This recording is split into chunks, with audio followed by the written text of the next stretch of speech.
જય અંબા જય ખંભલાઈમાં આજે 15 સપ્ટેમ્બર 2024 અને રાત્રે 10 વાગ્યા છે. યમનોત્રી જવા માટેના માર્ગમાં બારકોટ એક સ્થળ આવે, જિલ્લો છે મોટો. હું દર વખતે શ્યાના ચટ્ટીમાં રોકાઉં છું. આ પહેલી વાર હું બારકોટમાં રોકાણો છું. શ્યાના ચટ્ટી અહીંથી ઘણું બધું આગળ થઈ જાય, એટલે સવારે સમય બચી જાય. અને પણ હોટલો બહુ જ ઓછી છે, એટલે જે લોકો ચારધામની યાત્રાએ આવતા હોય તો બારકોટમાં રહેવું વધારે સારું રહે. અને બારકોટ ઘણું મોટું, એટલે તમને આરામથી અકોમોડેશન મળી જાય આપણા બજેટ મુજબ. અત્યારે જ્યાં હું ઉતર્યો છું, મારે ઉતરવું તો આ વખતે, કેમ કે હું હર્ષિલ ઘાટીમાં ઘણી બધી વાર ટેન્ટમાં રોકાયેલું છું, ગંગાજીના કિનારે. પણ મારે યમુનાજીમાં ટેન્ટમાં રોકાવું હતું, એટલે ટેન્ટ કેમ્પ નિર્વાણા કરીને છે. ત્યાં તમને અવાજ આવતો હશે યમનોત્રીનો. અત્યારે અહીંથી યમુનાજી પસાર થાય છે. પહાડો અત્યારે અંધારામાં તો કંઈ દેખાતું નહીં હોય, પણ દૂર દૂર લાઇટો પહાડ ઉપર. અને અમે લોકો આવી રીતે ટેન્ટમાં રોકાણા છીએ. એકદમ ઘનઘોર અંધારું, પણ ટેન્ટ બહુ સરસ હોય. અને અમારી ટીમ ખંભલાઈ માતાજીની, અંધારું ધબ છે એકદમ. અને તમને કદાચ અવાજ સંભળાતો હોય, મને ખબર નથી, પણ હું ઝૂમ કરું ને કદાચ અવાજ સંભળાય, ટ્રાય કરું છું.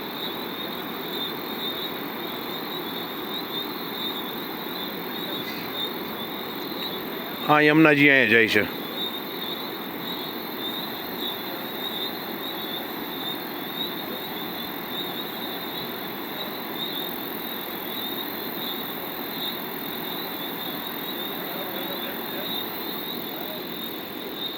બારકોટ બહુ મોટું છે, પણ અમે ગામથી, હું દર વખતે ગામથી દૂર જ રહું. ગામમાં બધી હોટલો હોય, પણ મને ગામમાં ન રહેવું ગમે. એકાંત ને એકલા રહેવું વધારે ગમે. તો ગામથી બહુ જ દૂર, દર વખતે જ્યાં જ્યાં આખું ભારત ફર્યો, ગામથી બહુ દૂર હોય, સાવ દૂર આઇસોલેટેડ એરિયામાં, બને ત્યાં સુધી માણસો ના હોય એવા એરિયામાં જ રહું. આજે પણ એવો જ એરિયા પસંદ કરેલો છે.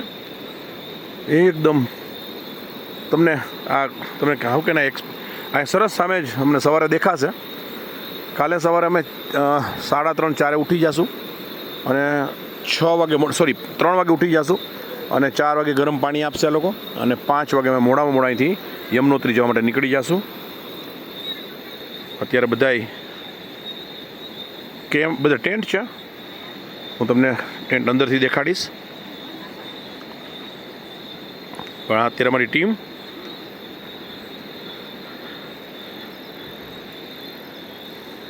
તમને દેખાડું પેલા ટેન્ટ.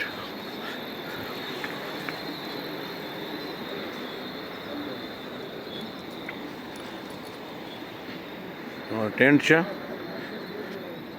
ખૂબ સરસ.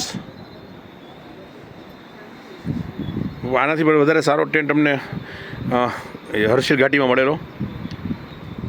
આનાથી મોટો, એમાં તો સ્યુટ જેવું હતું. ત્યારે હું રાધેશ્યામમાં ગયેલો. બાથરૂમ પણ આનો ટેન્ટ, આનો બાથરૂમ અહીંનો સરસ છે પ્રમાણમાં.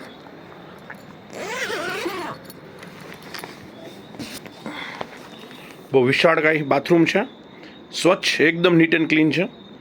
ચિલ્ડ. સવારે 4 વાગે ગરમ પાણી આવશે, પણ ખૂબ ચોખ્ખું, ખૂબ એટલે ખૂબ જ સ્વચ્છ. શાવર, અને નીચે પણ, એટલે, અને આ ટેન્ટ જોરદાર. અને આખી જુદી જ અનુભૂતિ થાય. હેતલ કંઈક 2 શબ્દ બોલશે. જય અંબા જય ખંભલાઈમાં યમનોત્રી ધામ કાલે બધા પ્રાર્થના કરજો, વિના વિઘ્ને અમને યમુનાજી દર્શન આપે. અહીંયાથી ખડખડ તમે અવાજ સાંભળો જ હશે. યમુનાજી જઈ જ રહ્યા છે, અને ખૂબ સરસ અમારી યાત્રા થઈ રહી છે. અને યમુનાજી એમ કહેવાય છે કે યમુનાજીમાં સ્નાન કરે તો ભાઈ બહેનની જોડી ક્યારેય તૂટતી નથી. તો યમરાજાના બેન છે યમુનાજી, અને સૂર્યનારાયણ દેવના દીકરી છે. કાલે સોમવાર છે. અમે યમુનાજીમાં વિડીયો મોકલીશું, અને તમને મુકેશ વિડીયો મોકલશે. જય અંબા જય ખંભલાઈમાં, કેવળ તુજ કરુણા.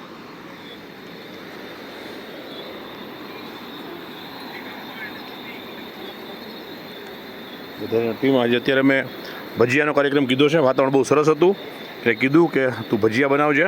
બપોરે મોડા જમ્યા હતા.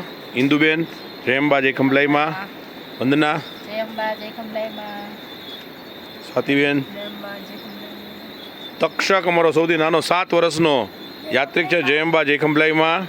જય કમલાઈમાં જય ખંભલાઈમાં ગૌરાંગભાઈ, જય કમલાઈમાં. દિલીપભાઈ, જય કમલાઈમાં. તો પ્રકાશ, સુમન ભૈયા, ધીરેનભાઈ, જય કમલાઈમાં. કૌશિકભાઈ, જય કમલાઈમાં. નૈનાબેન, પિયુષભાઈ. તો અમે 15 જણાની ટીમ બધાને આવી રીતે આપેલા છે. ઠેઠ છેલ્લે સુધી અંધારું ધબ હશે, પણ અમે આજે લાખા મંડળ જવાના હતા, પણ અમારે સવારે ઋષિકેશથી નીકળવામાં મોડું થઈ ગયું. ઋષિકેશથી અમારે બધી પરમિશન ને બધું લેવામાં વાર લાગી, 1 વાગી ગયો, એટલે અમે લાખા મંડળ આજે ન જઈ શક્યા. અમે આવતીકાલે યમનોત્રીથી ઉતરી અને લાખા મંડળ જઈને આવશું. હજી કાલનો સ્ટે પણ અમારો અહીંયા નાઇટ ટેન્ટમાં જ છે. વિશાળ પટ યમુનાજીનો. સવારે હું તમને દર્શન કરાવીશ વહેલી સવારે, જો 4 વાગે લાઇટ થઈ ગઈ હશે તો, નહીંતર આખા દિવસો ગમે ત્યારે અહીંથી એનું લોકેશન દેખાડીશ. ખૂબ સરસ ટેન્ટ છે. અને આજે અમે માત્ર ને માત્ર ભજીયાનું કીધું છે ને. બપોરે અમે બહુ મોડા જમ્યા. આજની રાત અહીંયા બારકોટ ટેન્ટમાં. જય અંબા જય ખંભલાઈમાં, કેવળ તુજ કરુણા.